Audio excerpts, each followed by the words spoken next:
Congratulations to the amazing friends at Dana House for putting together this incredible event. It's one of the most beautiful places to be in Hong Kong, like with the skyline behind us, and also very elevated conversations. So today I'm really excited to introduce you to some of my really good friends in the blockchain space, some new friends, some old friends, and I think they represent the people sitting on the panel, a very diverse and very deep view of some of the most exciting things happening in crypto right now. So we're going to touch on several main things. We're going to talk about the evolution of AI and how AI has become probably the most essential driving force in the blockchain space.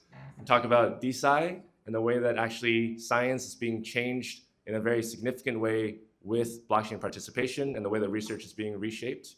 And also we're going to talk about the ability to create vibrant communities on chain. Gabe at the end there has the honor of creating and representing some of the best crypto builders in Asia through ARC, and I'm excited to have him share about some of those experiences as well. So what we're going to do is maybe just start with first 30 seconds, a minute of each of us just saying kind of where you are, where you guys come from, and then I'm going to dive into questions and stuff. Great. Thank you very much for the invitation. My name is Siyu Zhang, and I'm a research assistant professor at the CTU of Hong Kong. And also, I got my PhD from Harvard Medical School on biomedical science. And I'm currently a DeSci Sino co-founder and also CancerDAO co-founder working with Max, very honorably. And and we just hosted DeSci Hong Kong 2025 yesterday in Hong Kong. It was amazing. We have over 200 people showed up, and that shows how DeSci is hot nowadays. Yeah. Hi everyone, I am Logan Glima. I formerly in blockchain space for the last 15 years, building space, defense, and military government contracts for the last 8 years, selling blockchain and Web3 into there. I'm actually the Minister of Government and Foreign Affairs for ELIZA OS, and happy to be a partner at the AI16Z DAO, which is kind of a fund that invests and has like a kind of a AI meme coin index that then provides the free open source software ELIZA OS, which is the leading AI agent framework in the world, in like tens of thousands of projects. So thanks, Max. Yeah, my name is Jay. I'm currently handling APAC ecosystem for BioProtocol. Currently working remotely in Tbilisi, Georgia, which is such a unique place to be. But food is great though. The food is amazing. It's amazing. You guys should check it out. But yeah, what we're building is actually trying to change the way that science being funded. So if we believe that if we change the incentivized system, not completely change to the point of there's zero absolute cost for drug development, but if we're able to reduce the cost of drug development from, let's say, 3 billion into 2, or 2 into 1.5, 1.5 into 1, that kind of gap that we actually reduces of $500 million or 1 billion should be able to helps a lot of people have access to good healthcare systems. So I think that's what we truly believe in. And yeah, I think BioProtocol is a launchpad system that we're trying to tackle those problems in an efficient way. Thanks. My name's Gabriel from Singapore. Always nice to be back in Hong Kong, only when it's cool, not in summer. That's terrible. I basically run ARC. I've been part of ARC for 2.5, maybe 3 years already. TRDR ARC is basically one of Asia's top crypto communities. We are also probably the largest curated community. What makes us different is that we reimagine what a community feels like or looks like to work together. You can buy your way into ARC. We've the first ones to implement kind of like a 2-token system. Basically, is a curation token, which is a soul bound to your wallet, and then after that, a membership token. We run a lot of activities, fun, random stuff, includes paddle, hot pots, and everything. But behind the scenes of all the fun and everything, we do quite a little bit of stuff. Whether it's supporting other members, whether you're builders, you're a liquid fund, whether you're a market maker, we try to help people connect the dots and build up our own little trust circle while supporting everybody else or everything else that's trying to happen or is happening in the crypto space. Thank you. Awesome, thank you. So I want to hype up our panelists a little bit more And then so as I kind of go through questions, I'm going to also talk about the incredible work they've done. So maybe we start with AI first, and we go to DeSci second. Logan, you've been hanging out last few days here in Hong Kong.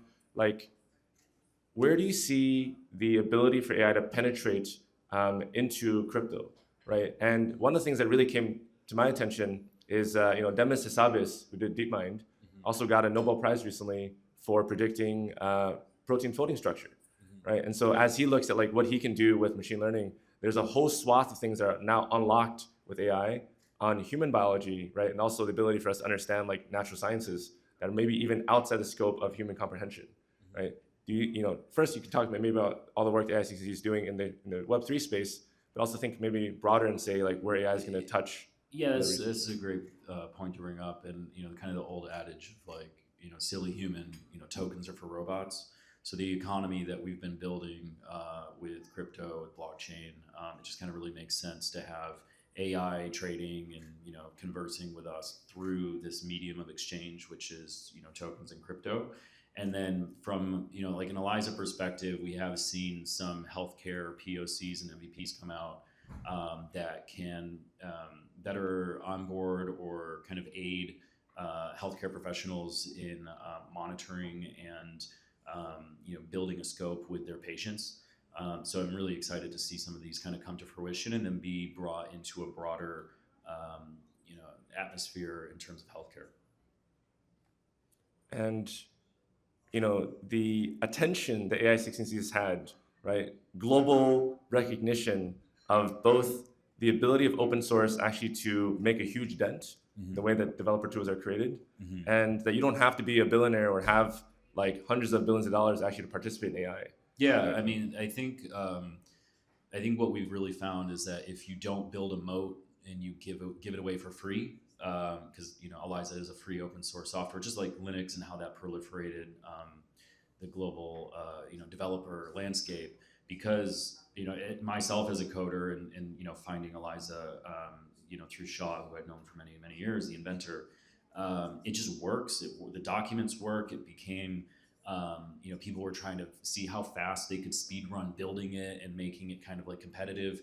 And there's actually like a competitive landscape to how many PRs and issues you can actually squash on the GitHub. So creating, and what we've seen in blockchain and decentralization, creating that atmosphere for developers to thrive, whether it's in DeSci or crypto or in AI, it's what's winning right now.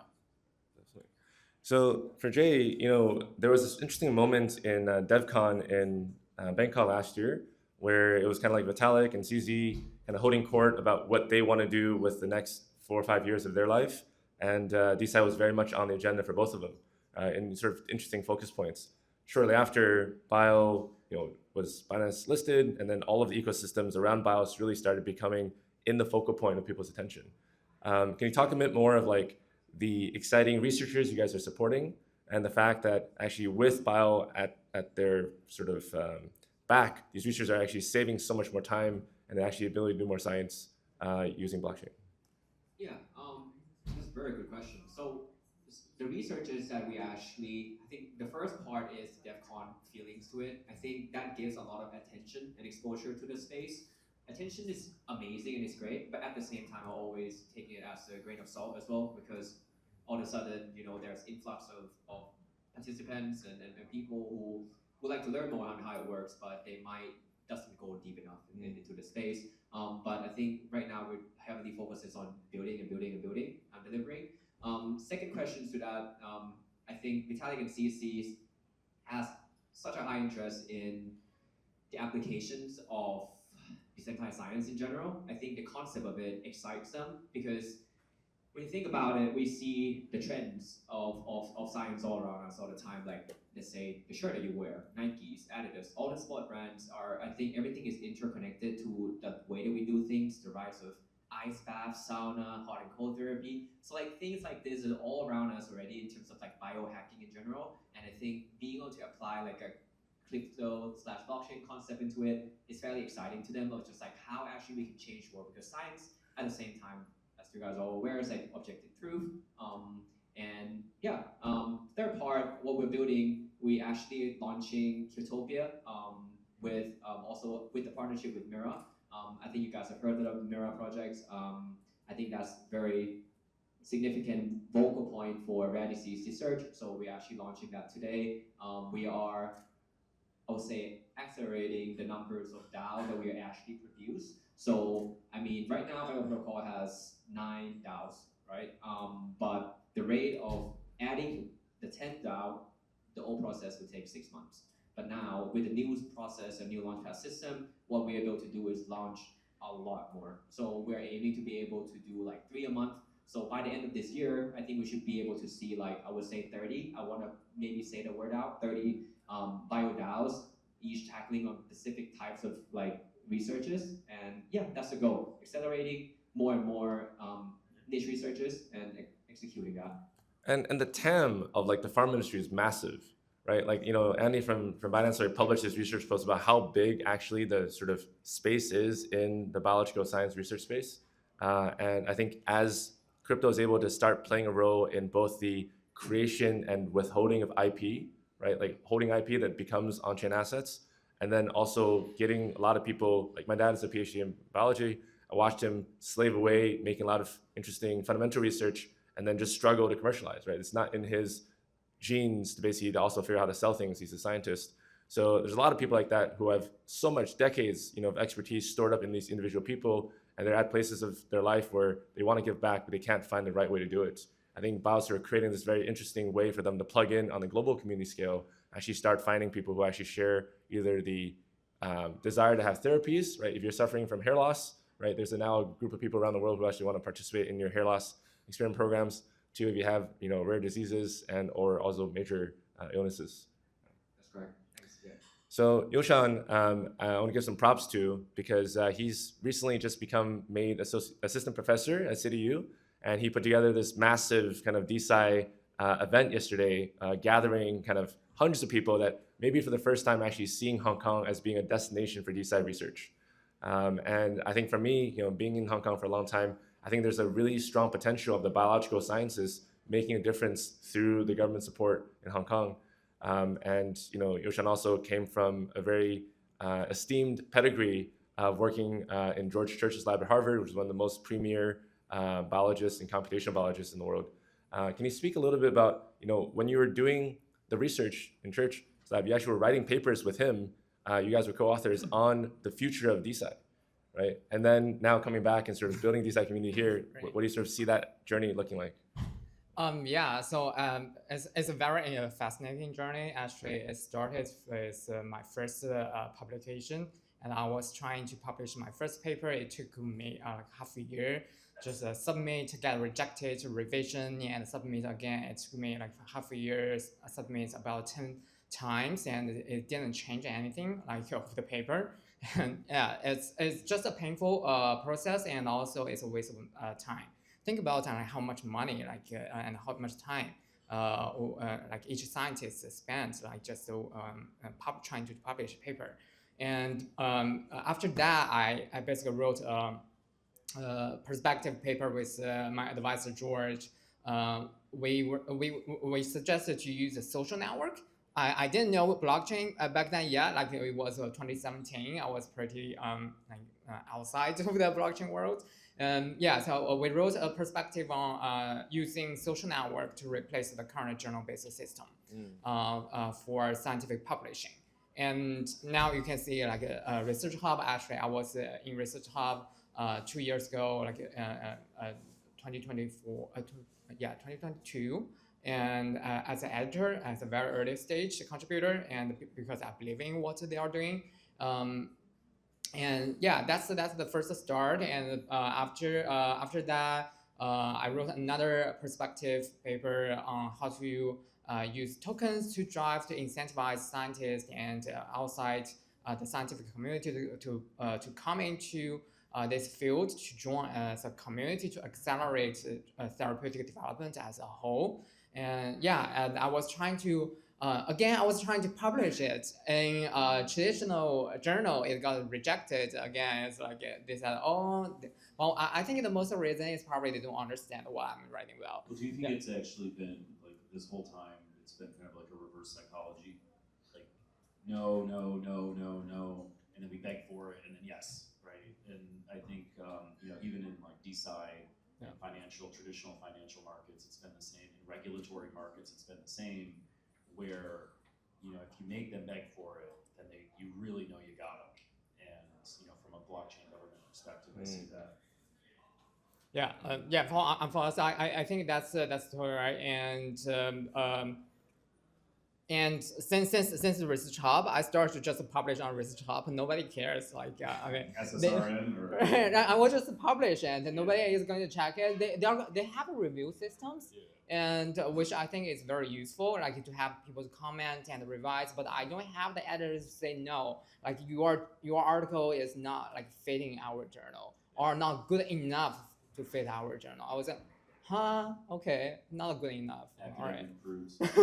Yeah. That's how it started, and I came back to China 2 years ago. So I was after graduating from Harvard, even though I don't want to cut that too much to make it feels like more like elite, but I'm pretty digital. I like memes a lot. So after I came back, I was trying to think about what I want to do, and design is always something I think about. And even though there was no design community in China back then, I think I still wanted to do design. I rejected the offer from a very like the big like scientist company, and actually my previous boss, I was trying to. I want to do design. I want to do Web3. Yeah, that's how we started Design Sino, and it was very interesting journey. We have more than 1,000 members across the global, distributed in different specialties: Web3 builders, scientists, lawyers, investors, and marketing. And for the events yesterday, we have like more than 20 volunteers just from the Sino community doing it for free. That's volunteers, right? I think that's amazing to see people from all the different fields. They all want to do design, and that's very encouraging. And also, after the first community, I stepped down from the first community, and after that, I want to do something that can have more like a translational potential. That's how the Cancer DAO started, and the reason I want to build a Cancer DAO is because of my dad. I came back to China because my dad was diagnosed with stage 4 colorectal cancer. And in the past 2.5 years, I have been fighting with this disease with him. It was a super painful and frustrating process as a patient and as a patient family members. And I can give you one example. Like because the stage 4, we run different lines of therapeutics. I was trying to get him into a clinical trials, and I use all my resources. In China, all resource is very important. I use all my resources to reach out to the companies in 5 different channels, and the companies rejected us without any reasons. And the company even warned me, like, stop reaching out to them. It's like insulting to all of them. All right.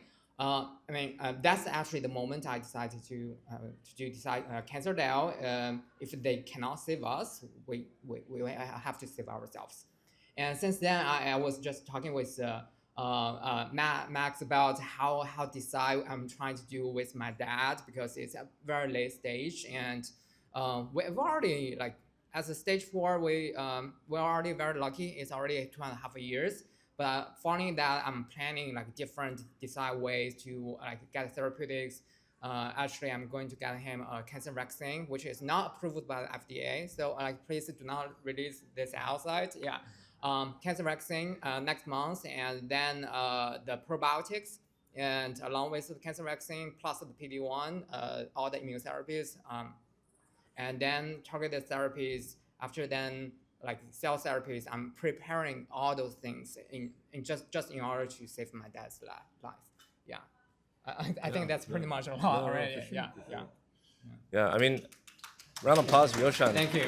And I think, like, Yoshan, your dad's so lucky because you're so good at biology, right? There's a lot of people, like my grandmother also died from cancer, like, who don't have, people who are able to build specialized plans for them, right? And the hospitals, frankly, don't care that much, right? They don't really want to spend extra work for you. So, like, this is, to me, the power of community, right? The fact that actually, when I was hanging out with him at Yoshan yesterday, he had like volunteers who were, sort of people working at the biggest insurance companies in the world, volunteering their spare time to come and be, at the DESCI event because this is something they believe in, right? Every one of us has actually had our family suffer from illness, and how do we actually help them, right? This is kind of a way to unblock that piece.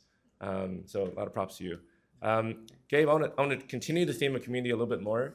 I think the core essential ingredient of anything in Web3 is basically people, right? And I think if you can get some really amazing people together, then you can do miracles, right? And I think ARC, of all the people, all the NFT communities that I've joined, I think is my favorite one.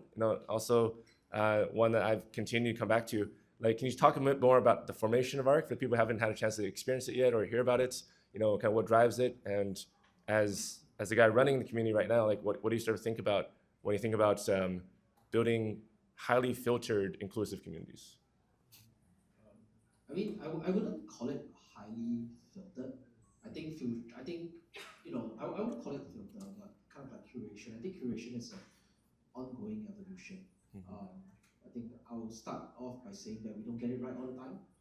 There have been times where I think we've misstepped or brought in incorrect people, and it happens. I guess then the question is, how do you deal with it, right? When you bad characters or anything join, what do you do about it, right? I think a very good example of that is a certain individual that did something in Hong Kong from this company called Open Eden, but it's a separate thing, right? So that was an example. I think to start it off with ARC, it was really what I think intentionally started 3 years ago and where we are, sorry, 4 years ago and where we are today. I think it's been an evolution, right? The one thing that hasn't changed from then to now is exactly as what you say, which is that I think all of us sitting down here and some of us over here understand the importance of community. I think all of us in general are running some form of business that requires a community, right? It could be a centralized exchange, a decentralized exchange, it could be a DAO, etc., etc. None of this works without a community, correct? The way we see it is that individually, all of you are doing these kind of stuff. How it's about solving a very simple problem. How can we help each other? And if you look at it, a layer below it is how can we help each other, and how can we make money together, right? How is it that we can essentially be a larger group of people helping each other, and there's enough money to be made in the space, right? And not only that, but there's also a way to mature and advance the space, right? So that's really, I think, the key motivations of why it started. And Gabe, you have a personal interesting story too. Sure. Before this, you actually was recruited by the MAS of Singapore to help them be their sort of, I call it chief degen officer. Yeah, Someone helped them. So it's I mean okay, a bit of a backstory. I did not have the opportunity to go to college, so don't ask me how I ended up in the central bank. I have no idea. But being a badass. No, yes, well, yeah. Take the compliment. Yeah. I mean, okay, look, to be honest, and please don't say this, but like, I met I met the central bank guys at Money 2020 many years ago, and I didn't know they were central bankers, and I basically may have said some shit to them, and then we became friends. But yes, so backstory is that I used to do a lot of random shit in crypto. I actually used to run a marketing agency. That was 2017. We went on to advisory. I don't even know whether that's the correct way of calling it. It's helping people and everything because we got tokens for free. Hell, why not? And then we started running crypto conferences. I think the most popular one you guys may know it's Korea Blockchain Week that started in 2018. And somehow or other that led to me working in a central bank there in Singapore. It's no big deal. I was there for 8 months. That was as long as I could last, I swear. Right? I actually wanted to quit after 8 days. I will go on record and say that loud. No, but I think the arc is something that resonates a lot with me. Anybody who's been in the space long enough, I think a lot of us have been in the space long enough, all of us have been fucked over. And if not been fucked over, you've done it wrong in crypto. It's like if you've been in crypto for 5 years, 6 years, and nobody has fucked you over, dude, you're doing it wrong. Right? Living under a rock for sure. Sorry? I said you'd be living under a rock. Yeah, like under a rock and dude, you could be at home training in your underwear and somebody will fuck you over, right? President. Oh, something like that. Another country. Argentinians, stuff like that. Yeah, so, and the thing is that like finding that trust circle. Like, how many of us over here legitimately, because of money, because of that extra 1 Bitcoin somebody has, like, I don't know, cut you out of a deal and everything, right? How many times, right? I mean, if you go even way back, right? Even before Telegram groups, WeChat groups, you got the Skype groups and everything like that. It's happened to all of us, right? And that's really the motivation of why we started ARC. It's like, can I get a group of people together, right? That lowers the probability of people fucking each other over, right? And just do some great shit together. That's it.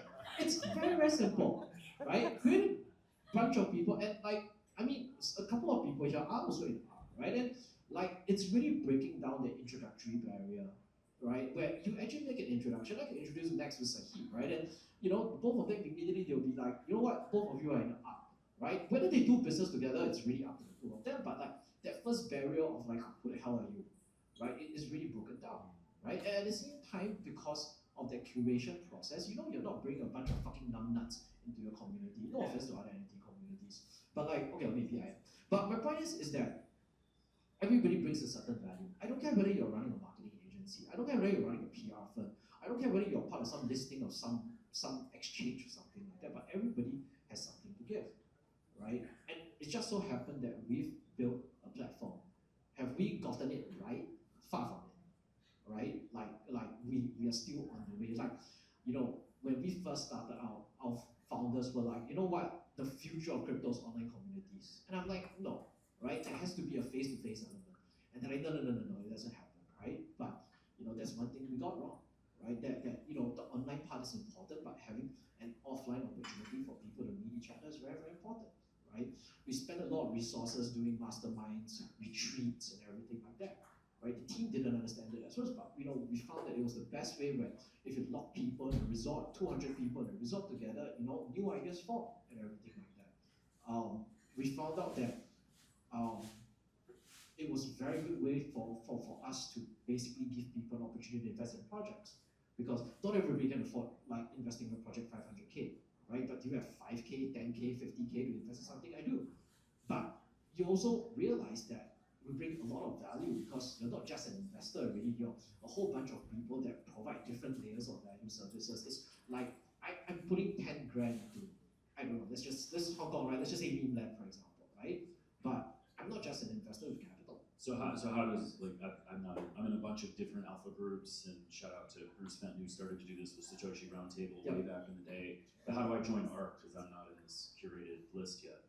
So how you join up now is that some of the Just gotta talk to Gabe. We'll sort you out. We'll sort you out. Yeah. So there's two ways. Some of the NFTs, so it's a 2 token thing, right? So there's a website to apply for the Soulbound token. So that's the thing, that it's a free mint. To get you apply, it's bounded to your wallet, say your MetaMask wallet, right?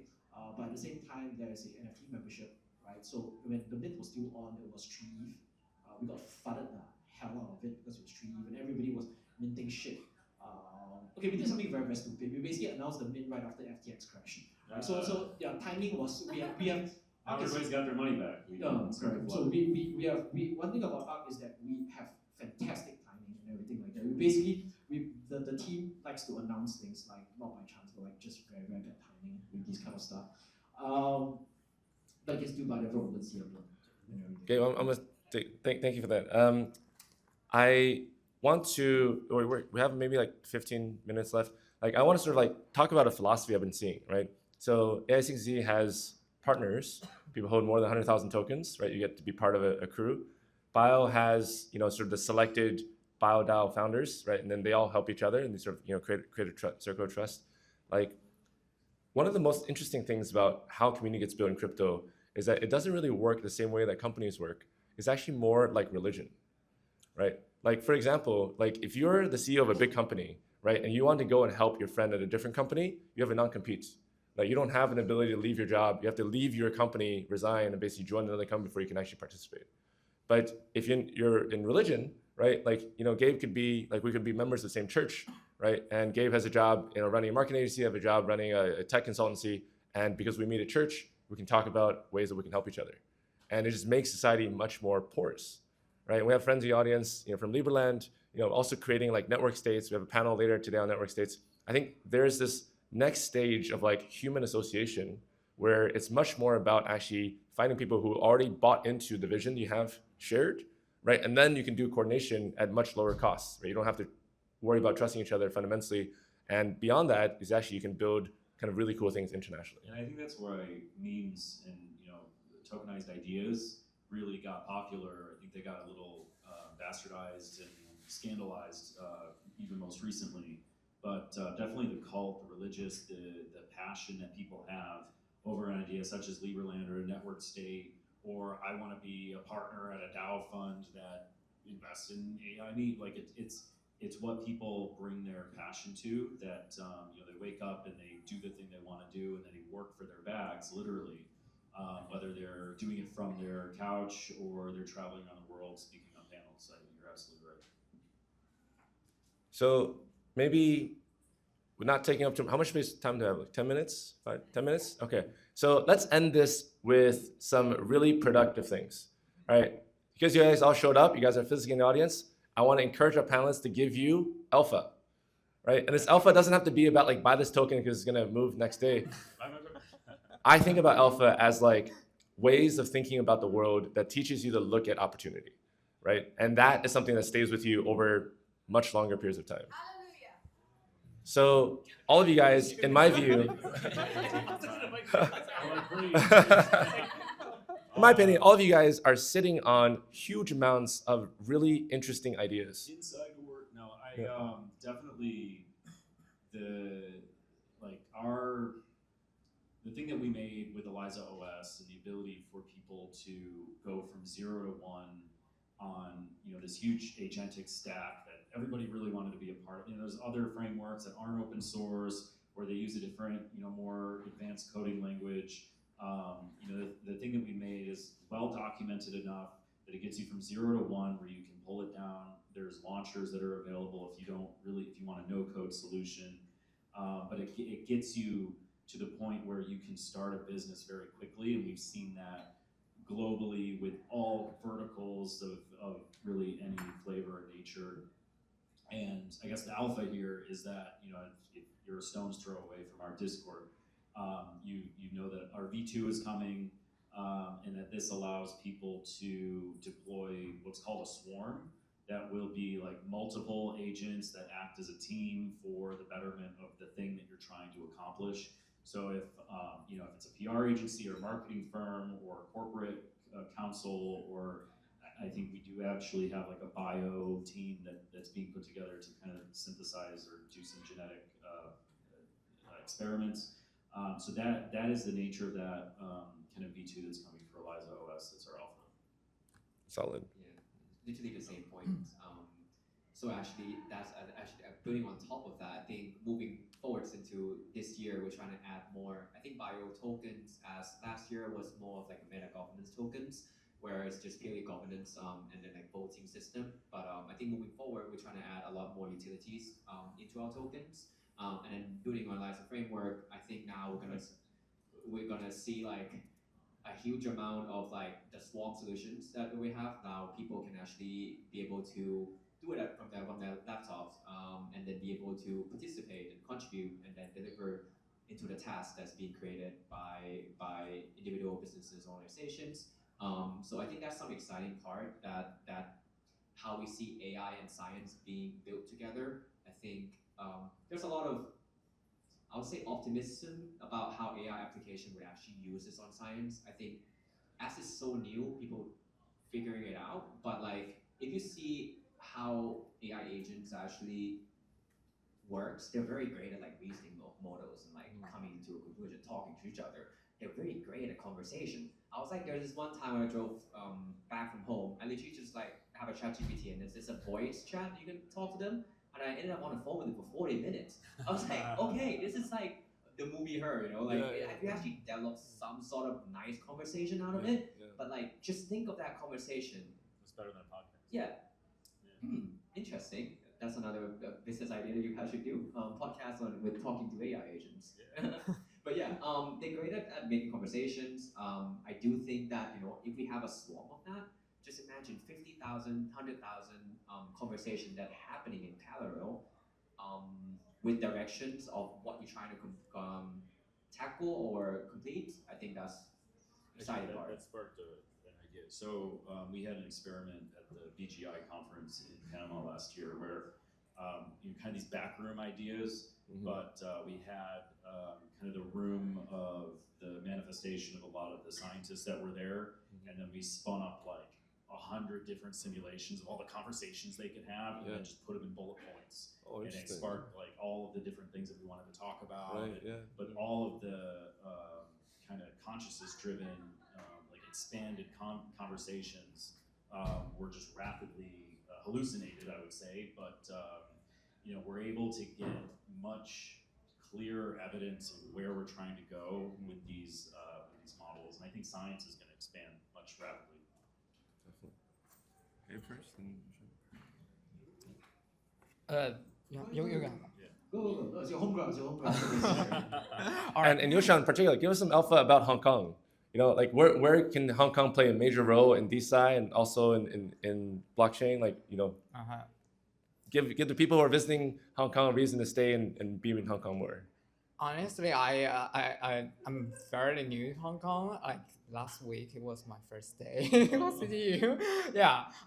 But in terms of for like, I would say definitely like get ready for Cancer DAO, and we haven't launched a token yet, but we are accumulating a white list, and all the contributors and the core members will be listed on the white list, and we are going to start our community-driven fundraising fairly soon. And also, I have a lot of meme ideas. Even though I can't really launch the tokens by myself because of different limitations. I don't have like $1 million to make the market. But I'm willing to share. Anyone can just launch it. Yeah, just don't use my name.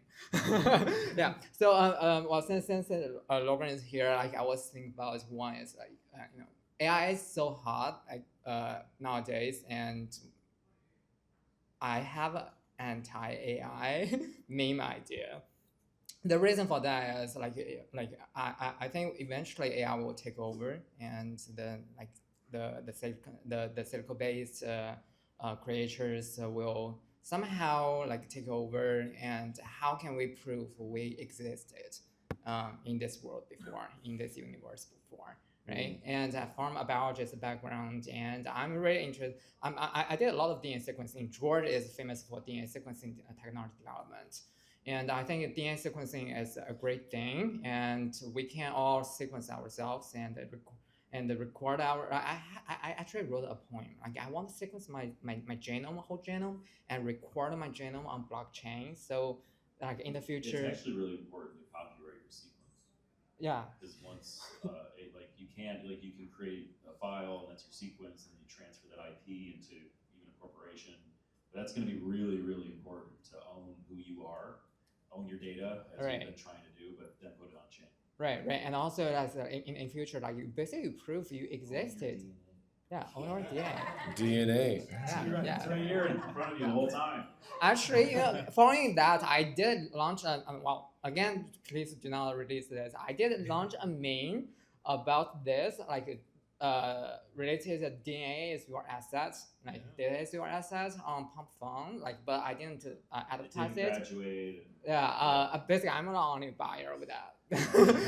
Lucky for that, because I won't get arrested for that because I'm by different limitations. Following that, so basically to how to prove we existed in this world before, right? And we can save our DNA in different ways. For example, DNA sequencing, we can record it on blockchain, and also we can extract our DNA sequence and put it into what's it called?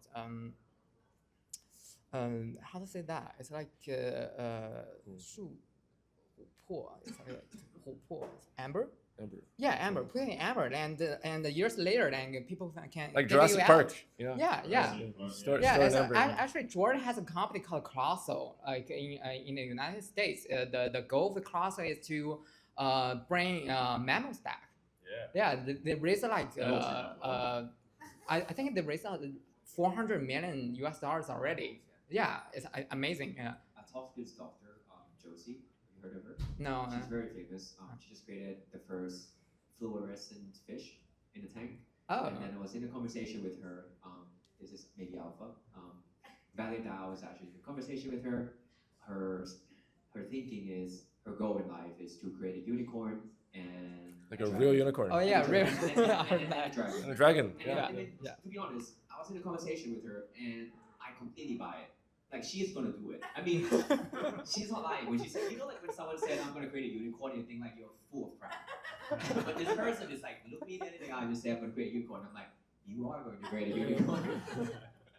Actually, you can. You know, they've already. I think in the in the US, they've already selling the fluorescent plants. You can actually transfer those genes. Plants. Yeah, you can sell them. And also another thing is more related to the world is like the world is just not human beings. Like we have like hundreds, thousands, or like billions of friends, like microbes, like plants, animals. Right? I think those are agents. people. and they are actually disappearing every day.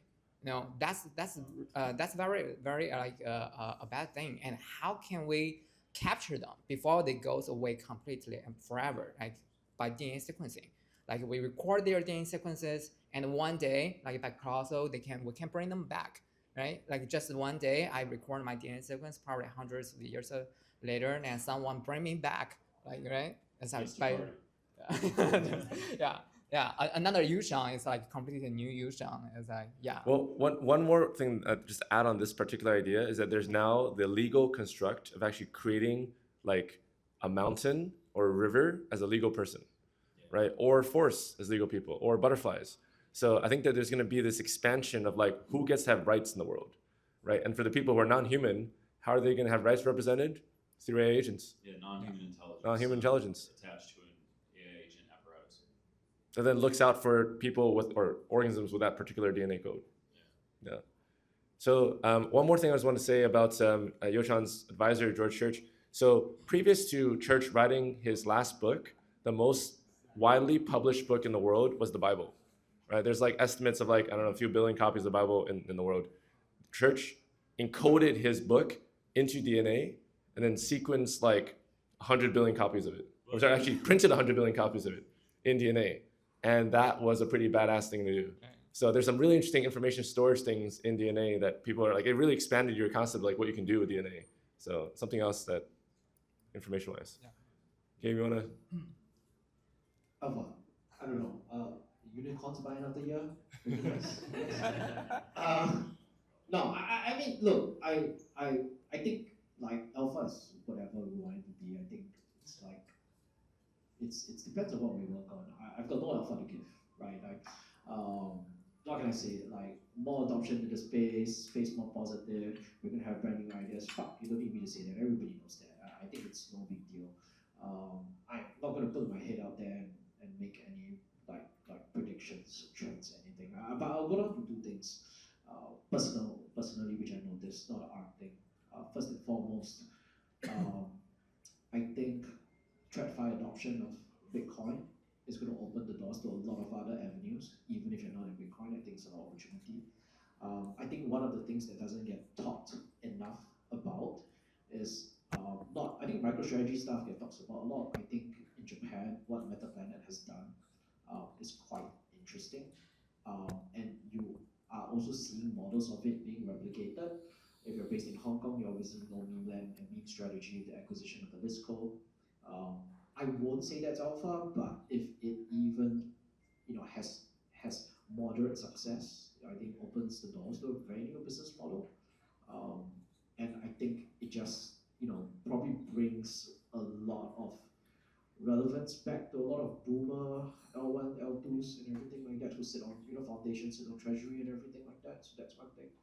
Second thing, very simple, is that like for the sake of our space, I hope all of you guys succeed. Like legit, like if you think about it, it's like how long have you been jerking off on meme coins and bullshit layer 2s and everything as well, right? like what you guys build might implode one day. I'm not saying it in a bad way, but like, it's the start of like new ideas, right? Like, I think science in crypto is something that's been talked about a lot, right? I think the first time I heard about it was around the same time people started talking about like entertainment and crypto, way back in 2018. Now we see a lot of it.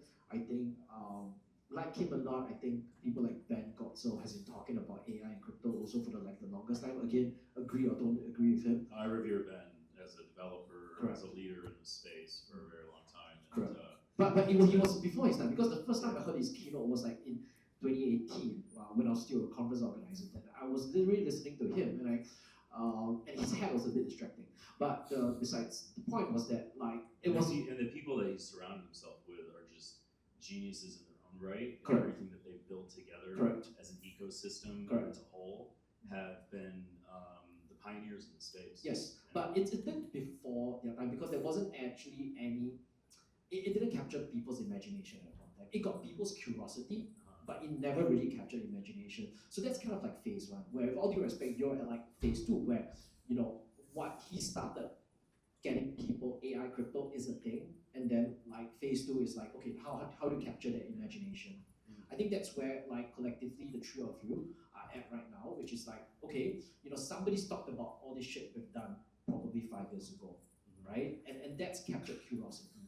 What you guys are doing, I would say, is capturing the imagination. Like actually, like okay, I mean to be very blunt, even from a retail perspective, how can I buy this shit, right? Like how can I buy it, right? I can actually buy it. I can actually hold it. I think Solana made it really easy for retail. Yes. Like the Ethereum landscape was always kind of there was like price action because of how expensive ETH became, and because you can like people don't like to deal in fractions. Yep. People being able to buy like whole soul, and then how quickly how Actually, less the gas you was. raised a very, very good point. So Like, that's that brought a lot of retail. Yeah. So one of the things which we spoke about in ARC when we've got this like, so there's an order room, we've got a private like mobile app, and then we do like order rooms like Clubhouse style. So that's actually one of the first things we talked about last year, when that whole meme coin trend started in Solana, which is that losing one soul, right, compared to losing one ETH. Because if you look at it just as fraction, you're losing one soul, like, I mean, that was 150 days, right? So if that one soul. Well, that also shows you how out of touch a lot of us are. Yeah. Because like $200 to like a normal person is a lot of money.